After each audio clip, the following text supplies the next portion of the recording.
Don pictures தயாரிப்பில் தனுஷ் இயக்கி நடிக்கும் இட்லி கடை அக்டோபர் 1 முதல் உங்கள் அபிமான திரையரங்குகளில். அதிரடி கலெக்ஷன், சரவடி செலிப்ரேஷன், தி சென்னை சில்க்ஸின் தீபாவளி கொண்டாட்டம். GT Holidays, South India's #1 travel brand. You know you are special when you're with GT Holidays.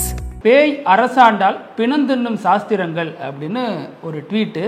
அது மட்டும் இல்லாமல் அதில் இங்கே பார்த்துங்க, பங்களாதேஷ் இலங்கை மாதிரியே இங்கேயும் புரட்சி வெடிக்கும், காவலர்கள் அரசாங்கத்தோட அடிவருடிகளாக மாறினா மீட்சிக்கு ஒரே வழி எழுச்சி தான், புரட்சி தான் அப்படின்னு தாவேகாவின் ஆதவ் அர்ஜுனா திருவாய் மலர்ந்திருந்தார். மலர்ந்து அடுத்த சில நிமிடங்களில் இந்த ட்வீட்டை டெலீட் பண்ணிட்டாரு. ஆனால் அவர் எதை நோக்கி எதை நினச்சி அந்த பதிவை வெளியிட்டாரோ அது இப்போது சமூகத்தில் பெரிய தாக்கத்தை ஏற்படுத்தியிருக்கு. அதற்கடுத்து அவர் ஒரு விஷயம்லாம் பேசியிருக்காரு ப்ரெஸ் மீட்டில். ஆனாலும் ஆதவ் அர்ஜுனாவின் இந்த பேச்சு லடாக்கில் தற்போது பாகிஸ்தானின் உளவாளியோட தொடர்புள்ள இருந்தார் அப்படின்னு கைது செய்யப்பட்ட அந்த ஊர் மக்களுக்காக போராடக்கூடியவர் சொல்லப்பட்ட கொசக்சி பசப்புகள், நம்ம வார்த்தையில் சொல்லணும்னா அவரோட ஒரிஜினல் பேர் சோனம் வாங்சுக்குன்னு சொல்கிறாங்க, அந்த கைதுக்கும் அதுக்கப்புறம் இல்லாமல் பங்களாதேஷில் இருக்கார் இல்லையா யூசுப், அவருடைய பேச்சுக்கும் இவருடைய கைதுக்கும் ஆதவ் அர்ஜுனா அவருடைய பேச்சுக்கும் தொடர்பு இருக்கிறதாக நிறைய பேர் சமூக வலைத்தளங்களில் பேசிக்கிட்டு எழுதிட்டு வராங்க. கரூர் விவகாரம் ஆட்சி கலைப்பை நோக்கி நகர்கிறதா விரிவாக பேசிடலாம். Welcome to sensation.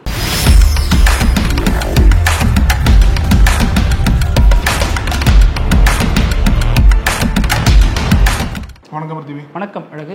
நான் ஒரு கேள்வியோட ஆரம்பிக்கலான் இருக்கேன். பொதுவாக எல்லாத்துக்கும் இருக்கக்கூடிய ஒரு கேள்வி தான். என்ன அப்படின்னா, இன்னும் விஜய் அவரோட சினிமா உலகத்திலிருந்து வெளியே வராமல் இருக்காரா அப்படின்ற கேள்வி தான். அவரோட நினப்புல அரசியல் தலைவராக மாறிட்டார் அப்படின்ற ஒரு நினப்பு இருந்தாலும் விஜய் பண்றது எல்லாமே ஏதோ ஒரு வகையில் ஆர்டிஃபிஷியலாகவே இருக்கு. அதாவது தனி ஃப்ளைட்ல வர்றது, தனி கேரவன்ல தொடர்ந்து பயணிக்கிறது அப்படிலாம் பார்க்கும்போது, பரந்தூர் விமான நிலையம் வேண்டான்னு சொல்றவரும் அவர் தான், தனியாக ஃப்ளைட் எடுத்து வர்றதும் அவர் தான். இப்போ சர்க்கார் படத்துல வருவார் பார்த்தீங்களா, அந்த அவர் அமெரிக்கால இருந்து அந்த சுந்தரன்ற ஒரு கேரக்டர்ல வருவார், இங்க அப்படியே எல்லாம் மாத்திடுவாங்கன்ற மாதிரி பல கதைகள்லாம் அப்படிதான் போகும். உள்ள ஒரு கதையோட அப்படிதான் ஒருவர்கள் புரட்சி எல்லாம் வரும். கடைசியில கிளைமேக்ஸ்ல எறாந்த ஓட்டர் ஐடியான்னு சொல்லுவார். எல்லாத்தையும் பார்த்து அவ மக்கள்லாம் கும்பலா ஓட்டர் ஐடி போட்டு இவருக்கு வாக்களிச்சு தேர்ந்தெடுத்துருவாங்க. அப்ப அதே மாதிரி மனநிலையில தான் இங்கேயும் அணுகிறாரா, வீட்டுல இருந்து கிளம்பும்போது விட்டு போயிடுவாரு. அதே மாதிரிதான் இங்க இருக்காரா, இந்த சினிமா உலகம், அந்த சினிமா உலகத்துல வெளியில வரலன்ற மாதிரி தான் தெரியுதுன்னா, வர்றது தனி ஃபிளைட்டு, போறது தனி கேரவனு, மக்களை சந்திக்கும் போது, மக்களுக்கு எதனா ஒரு பிரச்சனை இருக்கும் போது அவங்க பக்கம் நிக்காம தொடர்ந்து ஏதோ ஒரு வகையில அறிக்கையின் மூலமாகவே அவங்களோட கருத்துக்களை தெரிவிக்கிறது அப்படின்ற மாதிரி பார்க்கப்படுற சமயத்துல, ஏன்னா யூஸ்வலா என்ன அப்படின்னா, பொது வாழ்க்கையில அரசியல் வாழ்க்கையில எல்லா கட்சிகளும் சட்டத்திற்கு சமந்தான். எல்லாருமே யாரெல்லாம் சட்டத்தை மீறுறாங்களோ அவங்களுக்கு எதிராக நிச்சயமா வழக்குகள் வரும், அவங்களுக்கு எதிராக நிச்சயமா கைதுகள்லாம் நடக்கும். எல்லாருமே சட்டத்திற்கு சமந்தான், சட்டத்திற்கு உட்பட்டவங்க தான். அது திமுகவாகட்டும், அதிமுகவாகட்டும், பாஜக, காங்கிரஸ் கட்சிக்குள்ள யாரு தப்பு பண்ணாலும் சரி, யாரு வதந்தி பரப்பினாலும் சரி, அவங்களை கைது பண்ண வேண்டிய உரிமை அந்த மாநில அரசுகளுக்கு இருக்கு. மத்திய அரசுக்கும் அப்படிதான் இருக்கு இல்லையா. அவங்களோட அந்த நிலைப்பாடு எப்படி இருக்கு அப்படின்னா, விஜய் எதுலையுமே வரமாட்டாரு. எப்படி நான் சொன்னல, சினிமாட்டிக் உலகத்துல இருக்கிற மாதிரி சொல்றாங்க இல்லையா, விஜய் எதுக்கும் கட்டுப்பட மாட்டாரு, விஜய் என்ன சொல்றாரோ அதுதான் நடக்கும், விஜய் யாருமே கட்டுப்படுத்த முடியாது அப்படின்ற அளவிற்கு அங்க இருக்கக்கூடிய தொண்டர்கள்லாம் நினைக்கிறாங்களோ. ஏன்னா அதனோட நினைப்பின் காரணமாக தான் விஜய்க்கு தொடர்ந்து ஆதரவு கொடுக்கறது கரெக்டு தான், உங்க தார்மீக உரிமை அது, உங்களோட தலைவர் ஆதரிக்கிறீங்க கரெக்டு தான். ஆனா அந்த ஆதரவுன்ற பேர்ல எதற்காக பல வதந்திகளை பரப்புறீங்க அப்படின்ற ஒரு கேள்வி எழுந்திருக்கு இல்லையா. அதாவது வதந்தி பரப்புனாலே அவங்க எப்படியெல்லாம் அங்க பிரச்சனை ஏற்படும். ஏற்கனவே கரூர்ல ஒரு பிரச்சனை என்பது போயிட்டு இருக்கு. அங்க 41 பேர் பலியாயிருக்காங்க. அதற்குண்டான விசாரணை என்பது தொடர்ந்து போயிட்டு இருக்கிற சமயத்துல அந்த ஒரு பிரச்சனையில அந்த ஒரு விஷயத்துல தொடர்ந்து வதந்திகளை பரப்புறது, அதாவது கட்சி தலைமை அமைதியா இருக்கு, தொண்டர்கள் தொடர்ந்து ஏதோ ஒரு வகையில வதந்தி பரப்புறாங்க. அந்த கட்சி சொல்றது போலவே திமுகவோட சதியா இருந்தாலுமே அதை பகிரங்கமா அறிவிச்சு அது குறித்து தான் அரசியல் நிலைப்பாட்டை மாற்றணுமே ஒழிய, வதந்திகள் பரப்புறது மூலியமா அங்க மேலும் பதற்றம் அதிகரிக்கும் அப்படின்ற புரிதல் இல்லாம கட்சி தொண்டர்கள் செயல்படுறாங்களா. ஏன்னா கைது பண்றதுக்கு நீங்க சொன்னீங்க இல்லையா, சதின்னு தன்னால திமுகவை குறை சொல்லிட்டு இருந்தாங்க. ஆனா இப்போ யாரு சதி செய்யறது அப்படின்னா, தாவேகாவினர், குறிப்பா ஆதவ் அர்ஜுனா அந்த சதி வேலையில ஈடுபட்டு இருக்காரோ அப்படிங்கிற சந்தேகத்தை அவர் போட்ட பதிவும் அதற்கப்புறம் அவர் நீக்கினதும் அதை உறுதிப்படுத்துற மாதிரி இருக்கு. ஏன்னா ஆதவ் அர்ஜுனா அந்த பதிவில் என்னென்ன சொல்லியிருக்காரு, நீ வந்து நடந்து போனாலே போலீஸார் கைது பண்றாங்க, கருத்து சொன்னா கைது பண்றாங்க, இவ்வளவு மோசமா ஆட்சியாளர்களுடைய அடிவருடிகளா காவல்துறை மாறுனுச்சுன்னா இதை மீட்சி பண்றதுக்கு எழுச்சி புரட்சி தான் தேவைப்படும். சினிமா வசமா இருக்கு பாருங்க, எல்லாம் சினிமாட்டிக் யூனிவர்ஸ்ல இருக்காங்க. புரட்சி இதெல்லாம் வந்து ஆமா, இலங்கையில் அப்படிதான் நடந்துச்சு, பங்களாதேஷ்ல அப்படிதான் நடந்துச்சு, தமிழ்நாட்டிலயும் அதுதான் நடக்கும். ஆட்சியாளர்கள் விரைவில் ஓரங்கட்டப்படுவார்கள் அப்படிங்கிற மாதிரிலாம் சொல்லியிருக்காரு. எதுக்கு எதை கொண்டாந்து முடிச்சு போடுறீங்க? மொட்டை தலைக்கு முழங்காலுக்கு முடிச்சு போடலாமா? 41 பேர் இறந்து போனாங்க தாவேகா கூட்டத்தில். இது வரைக்கும் தாவேகா சார்பா ஒரே ஒரு நபர் அந்த 41 குடும்பத்தில் இருக்கக்கூடிய ஒருத்தரை சந்திச்சு பேசியிருப்பாங்களா? இவ்வளவு பேசுற ஆதவ் அர்ஜுனா அவங்கள போய் சந்திச்சுட்டு பேசியிருந்தாருன்னா அது கூட ஒரு வகையில் ஏற்றுக்கொள்ளப்படும். ஆட்சி மீது புகார் சொல்றாரு, அது வேற. ஆனா நீங்க கலவரத்தை உண்டு பண்ண பிளான் பண்றீங்க. ஆட்சிக்கு எதிராக தமிழக அரசு மட்டும் இல்ல, மத்திய அரசுக்கு எதிராக தான் ஒரு வேலை காய் நகர்த்துறாரு. ஏன்னா பங்களாதேஷ் இலங்கையில யாரை எதிர்த்து போராடினாங்க மக்கள், அதாவது மாநில அரசு எதிர்த்து போராடினாங்க. ஜென்சி புரட்சி யாரால வெடிச்சிச்சு, எதனால வெடிச்சிச்சுன்னு பார்த்தோம். அந்த மாதிரி இங்க ஒரு சூழல் இருக்கா? முதல்ல நம்மளே வந்து தமிழக அரசு இந்த விவகாரத்தில் நிறைய கேள்விகள் வச்சோம், தமிழக அரசு நிர்வாகிகள் சார்பாக நிறைய கேள்விகள் வச்சோம். ஆனா எல்லாத்துக்குமே விஜய் தரப்ப அப்படியே பிளைண்டாலாம் ஆதரவு அளிக்க முடியாது. ஏன்னா இது ஒரு மோசமான குற்றச்சாட்டு, இதெல்லாம் முற்றுமுழுதா மறுதளிக்க வேண்டிய ஒரு குற்றச்சாட்டு. நீங்க சொன்னது போல தமிழக அரசின் மீது பல குற்றச்சாட்டுகள் இருக்கு, பல விமர்சனங்கள் இருக்கு. அதை வந்து ஆன்டி இன்கம்பன்சி இல்லாமலாம் சொல்ல முடியாது. எல்லாமே அவங்க பண்றது சரியான கூட சொல்ல முடியாது. ஏன்னா அவங்க பல ஊழல் வழக்குகள் இருக்கு அமைச்சர்கள் மீது. கள்ளக்குறிச்சி விவகாரம் முதற்கொண்டு வேங்கவேல் விவகாரம் வரைக்கும் முதல்வர் அங்க போகாம இருக்கிறதெல்லாம் விமர்சனத்துக்குரியதான். ஆனா அதையெல்லாம் பயன்படுத்தி தாவேகா காரங்களும் சரி, தாவேகா கட்சி தலைவர் விஜயும் சரி எதற்கும் வந்து கட்டுப்பட மாட்டாங்க, எல்லாத்துக்கும் அப்பாற்பட்டவங்க.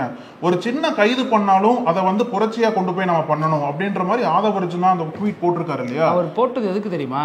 இந்த மாதிரி பாத்துங்க தம்பி, என்னையோ தளபதியோ அரெஸ்ட் பண்ணா நீங்க எல்லாம் புரட்சி தான், அதைத்தான் மறைமுகமா சொல்றாரு. அந்த எண்ணத்தை விதைச்சிட்டாரு. அந்த ஸ்கிரிப்ட்ல பாத்தீங்கன்னா வரிக்கு வரி அதுல வெடிகுண்டு தான் பதிச்சு வச்சிருக்காரு, கண்ணி வெடி தான் இருக்கு.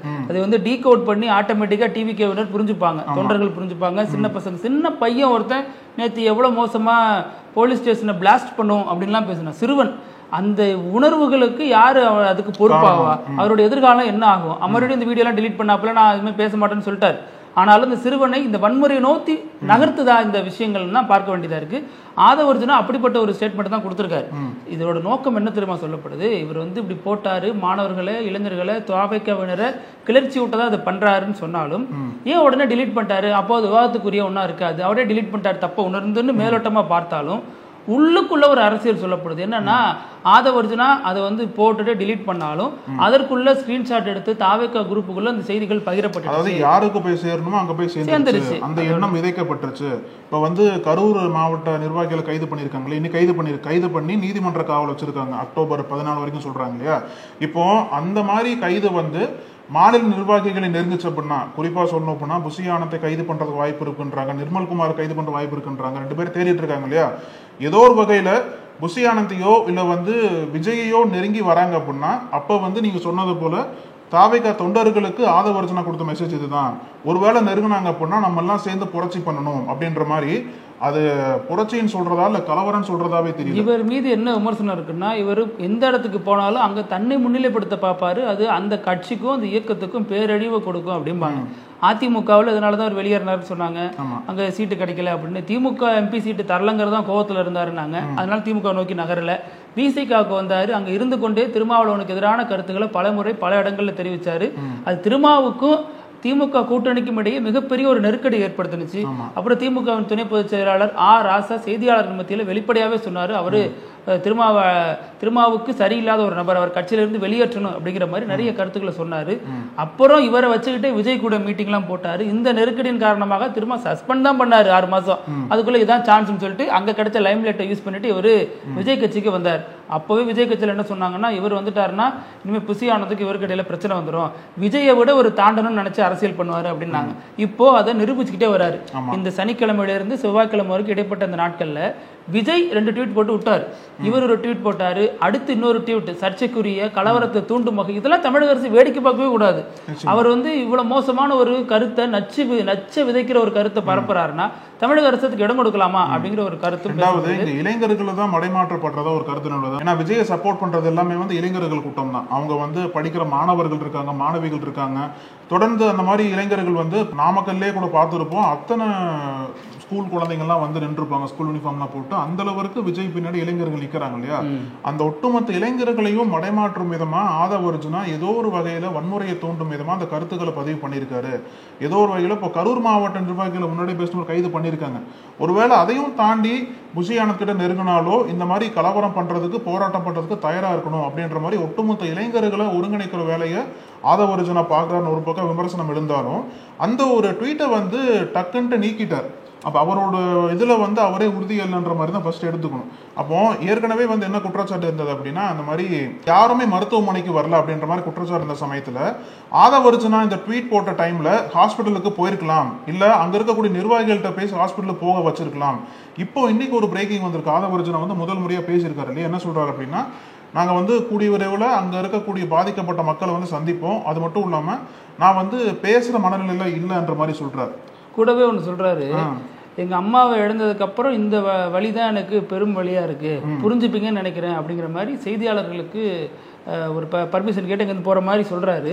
ஆனா இது இன்னொரு குடும்பம் என்ன தெரியுமா, தாவேக்காவோட வழக்கறிஞர்கள் டீம் இருப்பாங்கல்ல, அவங்க சொல்ற ஒரு கருத்து தான். ஐயோ மோசமான, ரொம்ப மோசமான கருத்து. என்ன சொல்றாங்க அப்படின்னா, அதாவது கரூருக்கு யாரார் வந்திருப்பாங்க, வீட்டில் வந்து அன்பா பேசி நாங்கள் வந்து விஜயை பார்க்க போறோன்ற சந்தோஷத்துல வந்து மக்கள் வந்திருப்பாங்க. அந்த மாதிரி வந்த மக்கள் தான் அங்கே வந்து அதிகமாக பலியா இருக்காங்க இல்லையா. ஆனால் அந்த வழக்கறிஞர் டீம் என்ன சொல்றாங்க அப்படின்னா, அங்கே வந்தது யாருன்னு தெரியாது எங்களுக்கு வந்து ஒருவேளை ஹாஸ்பிட்டல் இருந்த உடல்களை வந்து இங்கே வச்சு இங்கே தான் இறந்துட்டாங்கன்னு சொல்லிட்டு கணக்கு காட்டுறாங்க அப்படின்ற மாதிரி ஒரு ஏற்றுக்க முடியாத வாதத்தை வந்து அவங்க வைக்கிறாங்க. அப்படிதான் கோட்டை நிச்சயமா பேசியிருப்பாங்க. வந்தது யாருன்னு எங்களுக்கு தெரியாதுங்க, இந்த கவுண்ட் எங்களுக்கு இதாகுது, எப்படி வந்து அடையாளம் கண்டுபிடிச்சாங்க எல்லாம் எங்களை சொல்ல மாட்டாங்க. அது மட்டும் இல்லாமல் அங்கே ஏற்கனவே இருந்த பாடியை வந்து இங்கே வச்சு கணக்காட்டுறாங்கன்ற அப்படின்ற ஒரு வக்கீலோட வாதம் எப்படி இங்கே ஏற்றுக்க முடியும்? கணக்கா வந்திருக்கான், ஒன்று நம்பி வந்திருக்கான், வந்ததுல இறந்திருக்கான். அப்படிப்பட்ட ஒரு தொண்டர்களையே சந்தேகப்படுறது, இப்போ இதில் உண்மையிலேயே யாரு வந்து பிண அரசியல்ங்கிறது யார் பண்றா அப்படிங்கிறது இவர் சொல்ற வாதத்திலேயே நம்ம எடுத்துக்க முடியும். இது மட்டும் இல்லாமல் அவர் சொல்றாரு, சந்தேகத்திற்கு இடமா இருக்கு, வேற மருத்துவமனையில் இருந்த பிணங்களை வச்சு இதில் கணக்கு காட்டுறாங்களான்னு தெரியலங்கிறதுலாம் அந்த குடும்பத்தை சார்ந்தவர்கள் கேட்டால் எப்பேற்பட்ட ஒரு மனநிலைக்கு. இன்னொரு கேள்வி என்ன கேட்கறாங்க அப்படின்னா, இப்போ நீங்க இவ்வளவு சொல்றீங்க இல்லைங்க, ஒருவேளை விஜய் வந்து ஆட்சிக்கு வந்துட்டாருன்னு வச்சுக்கோங்களேன், விஜயோட ஆட்சியில் தமிழர்களுக்கு பிரச்சனை வருது அப்படின்னா அந்த பிரச்சனையை வந்து தமிழர்கள் சொல்லும் போது யாருன்னு எங்களுக்கு தெரியாது, இவங்க தமிழரே கிடையாதுன்னு சொல்றதுக்கு வாய்ப்பு இருக்கா? அப்ப என்ன மனநிலையோட நீங்க வார்த்தை வைக்கிறீங்க? இது ஒரு மோசமான வாதம். ஏன்னா அப்ப அவங்க குடும்பம், அவர் என்ன சொல்றாரு, உடல்களை வாங்குறதுக்கு அவங்க குடும்பத்தினர் வந்தாங்களானே தெரியல அப்படிங்கிற மாதிரிலாம் சொல்றாரு. ஒவ்வொரு குடும்பத்துக்கு பின்னாடியும் ஒரு துயர கதை இருக்கு. ஒவ்வொரு குடும்பமும் அந்த கதையை சொல்லிட்டு இருக்காங்க.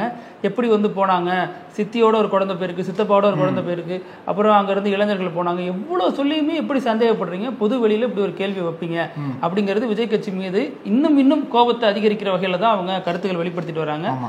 இதற்கிடையில தான் தாவேகா தலைவர் நம்ம பேசிட்டு இருக்க இந்த நேரத்துல ஒரு வீடியோ வெளியிட்டிருக்காரு. அந்த வீடியோல அவர் பேசின முதல் பாதியில, அந்த வீடியோ 2 பாதியை நம்ம பிரிச்சுக்கலாம். அதுல முதல் பாதியில உள்ளபடியே மனம் உருகி கஷ்டப்படுறேன், வேதனையா இருக்கு அப்படிங்கிறது, அது சந்தேகப்பட வேண்டாம், நம்ம நியாயமான முறையில் அவர் சொல்றாரு, அது ஓகே. ஆனா செகண்ட் ஹாஃப் எல்லாத்துலயுமே சினிமா புத்தியோட பேசுவீங்க அப்படிங்கிற மாதிரி ஒரு கொந்தளிப்பான உணர்வை ஏற்படுத்துது.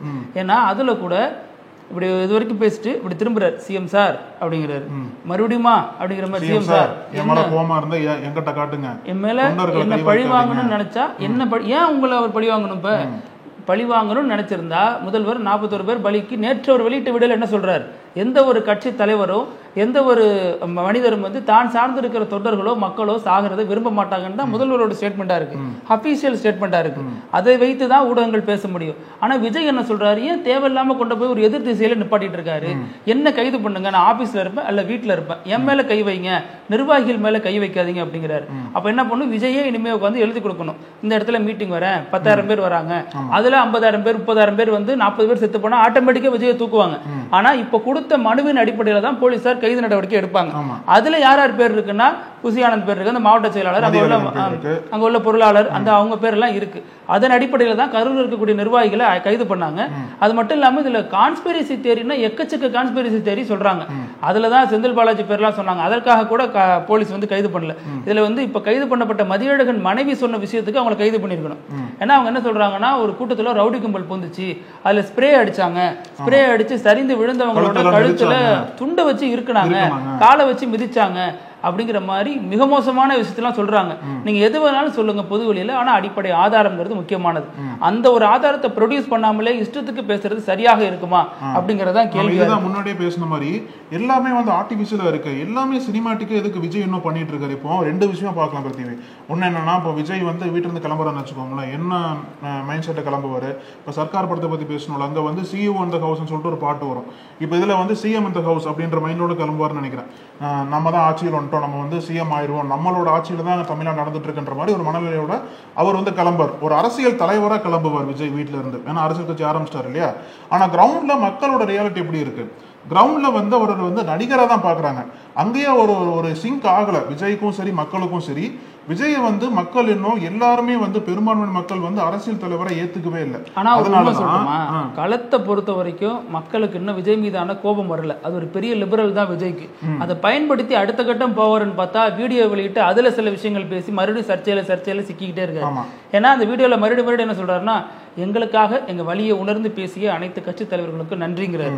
அந்த கட்சி தலைவர்கள் யாராரு? சமீபத்தில் பிஜேபி கூட்டணியில் இருக்கிற எல்லாருமே விஜய்க்கு ஆதரவா பேசினாங்க. அப்ப பிஜேபிக்கு நன்றி சொல்றவரு சிஎம் சார் அப்படின்னு. இப்பவுமே சிஎம் சாருங்கிறது அவர் எப்படி அந்த வார்த்தையை முன்னாடி கையாண்டாருன்னு நம்ம பார்க்கணும். சிஎம் சாருங்கிறத சிஎம் அங்கிள்னாரு, நக்கல் துணியில தான் சிஎம் சார் அவர் அந்த வார்த்தையை பயன்படுத்துவார். ஸோ இப்பவுமே அவர் மாதிரி இப்படி திரும்பிட்டு சிஎம் சார் அப்படிங்கிறார்.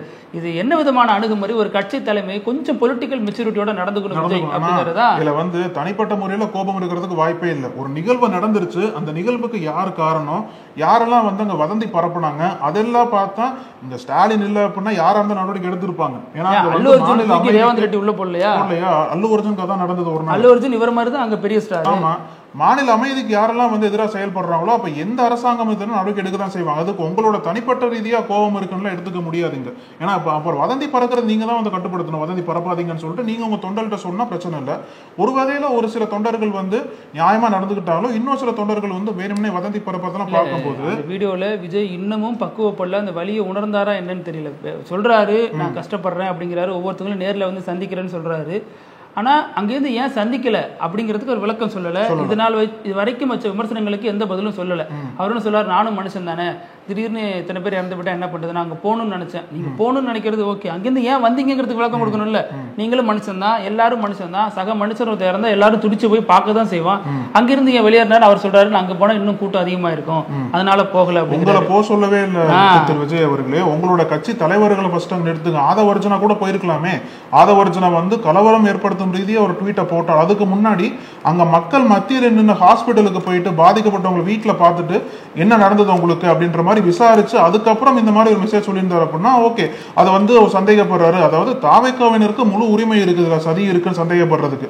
அது விசாரிக்கப்பட வேண்டிய விஷயம் தான். ஆனா அதையும் தாண்டி எதுவுமே பண்ணாம பாதிக்கப்பட்ட மக்கள் இடத்துல ஒரு தலைவர் அனுப்பாம, மாவட்ட நிர்வாகிகள் அங்க போய் இது பண்ணாம, உதவி பண்ணாம, எதுவுமே பண்ணாம நீங்க வாட்டுக்கு ஒரு அலிகேஷனும் தூக்கி போடுறீங்க, கலவரத்தை ஏற்படுத்துற மாதிரி பண்றீங்க அப்படின்னா அது எந்த வகையில ஒரு அடிப்படை ஒரு நியாயமா இருக்கும்? அது சம்பவம் நடந்து 3வது நாள் தான் விஜய்க்கு வீடியோ பேசவே நேரம் இருக்கா? தனது கருத்தை ஏன் அப்பயே வந்து பிரஸ் மீட்ல பீப்புள் கேட்டாங்க. ஒரு அரசியல்வாதினா என்ன, தன் மனநிலையில என்ன இருக்கும்? அதுவும் ஒரு கலைஞர் வேற. ஒரு கலைஞரா அடிப்படையில மனதில் உள்ளது, கலைஞர் எப்பவுமே உணர்ச்சிக்குரியவராக தான் இருப்பாங்க. அப்போ அவர் அங்க சந்திச்சு பேசியிருக்கலாம். எல்லாமே கடந்து வந்ததுக்கு அப்புறம் விஜய் இப்பவும் குற்றச்சாட்டு வகையிலே பேசுறாரு. ஒரு ஆளுங்கட்சி, இத்தனைக்கு வாய்ப்பு உள்ள கட்சியை அந்த குற்றம் சாட்டுற நிலையில இல்லாம அவரை காப்பாற்றுற டோன் எடுக்கிறாங்க. அவர் மீது வந்து தப்பு இல்லை, அவர் இந்த தப்பு எந்த தலைவனும் விரும்ப மாட்டான் அப்படிங்கிறாங்க. ஆனா இவர் சிஎம் சார் அப்படின்னு சொல்லிட்டு ஒரு எதிர்நிலையில கொண்டாந்து நிப்பாட்டுறது எல்லாத்தையுமே விஜய் அரசியலா தான் பார்க்கிறாரா? இந்த விஷயத்துல அரசியல் பண்றது விஜய் தானா அப்படிங்கிற ஒரு சந்தேகத்தை மீண்டும் மீண்டும் எழுப்பிக்கிட்டே இருக்கு. அதற்கு விஜய் தரப்பிலிருந்து வரக்கூடிய விஜய் வந்து ஆதவர்ஜனா பண்ண தப்புன்னு சொன்னாரா, அல்லது ஒரு போட்ட ட்வீட் சரின்னு சொன்னாரா, அது ஏதாச்சும் ஒரு விளக்கம் கொடுத்துருக்கணும் இல்லையா? விஜய் வந்து ஏன் இப்படி நடந்துக்கிறாரு, விஜய் திரையில பார்த்த விஜய்க்கும் நேரில் பார்த்த விஜய்க்கும் நிறைய வித்தியாசங்கள் இருக்கு அப்படின்னு அந்த ஒரு வீடியோவே நமக்கு உணர்த்துது. அதாவது அந்த வீடியோலயே வந்து வதந்தி பரப்பாதீங்க இனிமேல் சொல்ற வார்த்தையை பயன்படுத்தல. அதாவது நடந்துருச்சு, எல்லாத்துக்கும் இரங்கல் தெரிவிக்கிறேன். இதுக்கும் மேற்பட்டு ஒரு கட்சி தலைவரா நம்ம கட்சியை சேர்ந்த தொண்டர்கள் யாருமே வந்து வதந்தியை பரப்ப வேண்டாம், கொஞ்சம் அமைதியா இருங்கன்ற மாதிரி கைது பண்ணாதீங்கிறாரு. கைது பண்ணாதீங்க பரப்புறவங்கள. இப்ப செந்தில் பாலாஜி மேல உங்களுக்கு புகார் இருக்கா? இருக்கட்டும். கூட்டணியில அந்த கூட்டத்துக்குள்ள பிரச்சனை ஏற்படுத்த செந்தில் பாலாஜி நினைக்கிறீங்களா? நினைங்க.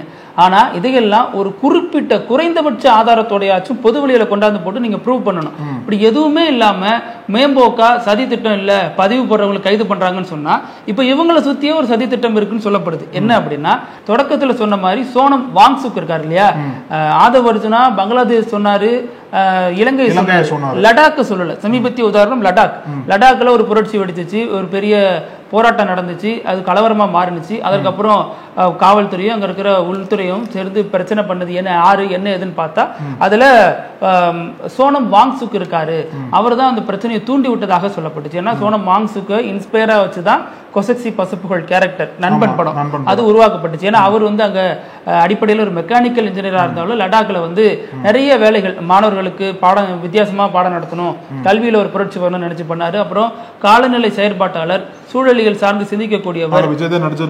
ஆமா, இந்த மாதிரி விஷயங்கள்லாம் பண்ணவர் தான் சோனம் வாங்சுக். சோ அவர் வந்து லடாக்ல சரியில்லை நிலைமை அப்படிங்கிற மாதிரி ஒரு போராட்டத்தை முன்வைக்கிறாரு. கால சூழ்நிலையை காப்பாற்றணும், மாணவர்களுடைய எதிர்காலத்தை காப்பாற்றணும், பழங்குடி மக்களுக்காக போராடணும். அதெல்லாம் போராடி அது வன்முறையா மாறினது காரணம் இவருன்னு சொல்றாங்க. ஏன்னா அவர் சொன்னதும் அங்க ஜென்சி போராட்டத்தை பத்தி தான் குறிப்பிட்டிருக்காரு.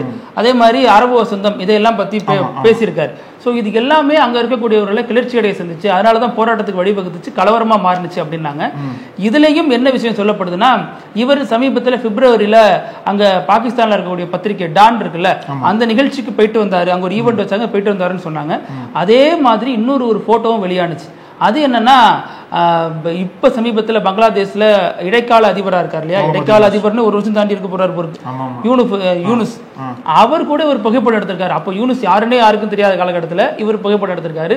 அப்போ இதெல்லாம் ஒரு சதி அப்படின்னு சொல்லப்படுது. இவர் வந்து பாகிஸ்தானுடைய ஆளா இருக்கலாம் அப்படிங்கிற மாதிரிலாம் சொல்லப்படுது. ஆனா இடதுசாரி இயக்கங்கள் அவரது கைதை கண்டிச்சு தொடர்ந்து பேசிட்டு கடுமையான கண்டனம் தெரிவிக்கிறாங்க. கைது பண்ணக்கூடாது, அவர் ஒரு போராட்டக்காரர் அப்படிங்கிற அடிப்படையில் அவரை பாதுகாக்கிறாங்க.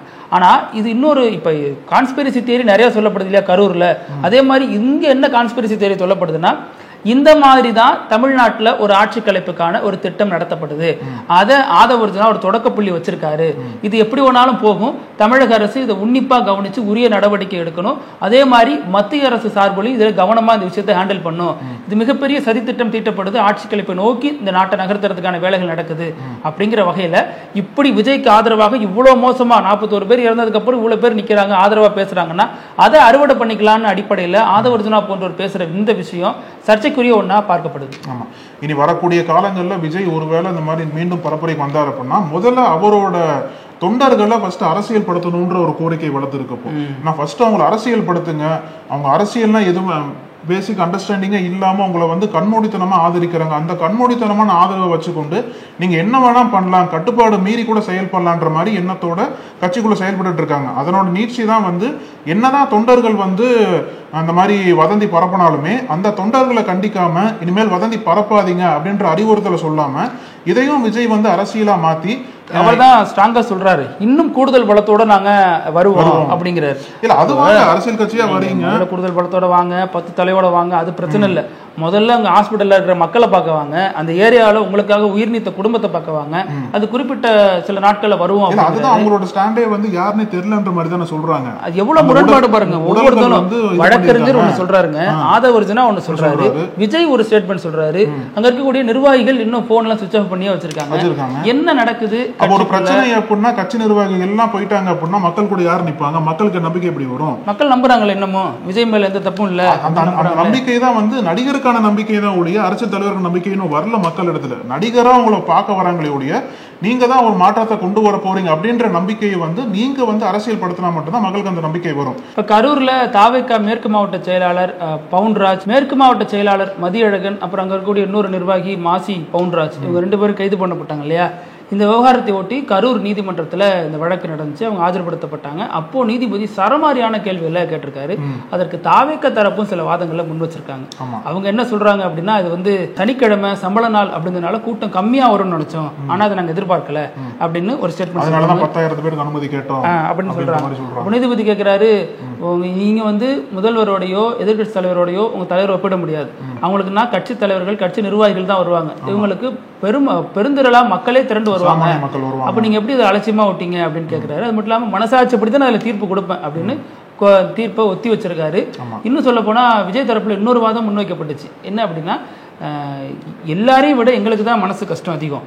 ஏன்னா எங்களை நம்பி வந்தவங்களை நாங்கள் பலி கொடுத்துட்டோம், இப்படி இறந்து போகுது நாங்கள் காரணமாயிட்டோம், அதனால தான் தாவேக தலைவர் விஜய் வெளியவே வரல அப்படின்னு. இதெல்லாம் யார் எழுதி கொடுக்குறா, என்ன ஸ்டேட்மெண்ட்னு தெரியல, அப்படி அவங்க தரப்புல வாதாடுறாங்க.